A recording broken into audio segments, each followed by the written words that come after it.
চলতি বছরের ২৮ ফেব্রুয়ারি রাজধানীর মানিক মিয়া অ্যাভিনিউতে জাঁকজমকভাবে জাতীয় নাগরিক পার্টি এনসিপি আত্মপ্রকাশ করেছে।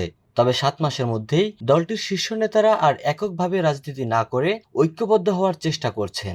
এ লক্ষ্যে এনসিপি ও গণ অধিকার পরিষদের মধ্যে ইতোমধ্যেই আলোচনা শুরু হয়েছে। এ বিষয়ে গণ অধিকার পরিষদের দপ্তর সম্পাদক শাকিলুজ্জামান গণমাধ্যমকে নিশ্চিত করেছেন, নতুন রাজনৈতিক দল গঠনের লক্ষ্যে এনসিপি ও গণ অধিকার পরিষদের মধ্যে আনুষ্ঠানিক আলোচনা শুরু হয়েছে।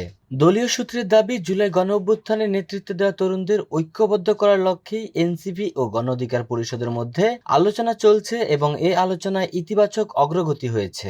গণ অধিকার পরিষদের কেন্দ্রীয় দপ্তর সম্পাদক শাকিলুজ্জামান আরও বলেন, দেশের মানুষ এখন রাজনীতিতে তরুণ নেতৃত্ব দেখতে চায়। ২০১৮ সালের কোটা সংস্কার আন্দোলন, নিরাপদ সড়ক আন্দোলন এবং ২০২৪-এর গণঅভ্যুত্থানের মাধ্যমে তরুণরা তাদের সম্ভাবনা প্রমাণ করেছে। ফ্যাসিবাদ বিরোধী লড়াইয়ে ভূমিকা রাখা তরুণরা ঐক্যবদ্ধ হলে দেশের মানুষ আস্থা অর্জনের মতো একটি শক্তিশালী প্ল্যাটফর্ম পাবে। এদিকে নতুন রাজনৈতিক দলের বিষয়ে এনসিপি নেতা সার্জিস আলম গণমাধ্যমকে বলেন, অ্যাকোমোডেশনে কোন পদে কে থাকবেন সেটি গুরুত্বপূর্ণ। একাধিক রাজনৈতিক দল থাকায় বিষয়টি আরও কঠিন হচ্ছে, কারণ সবাই আহ্বায়ক বা সদস্য সচিব গুরুত্বপূর্ণ পদে থাকতে চায়।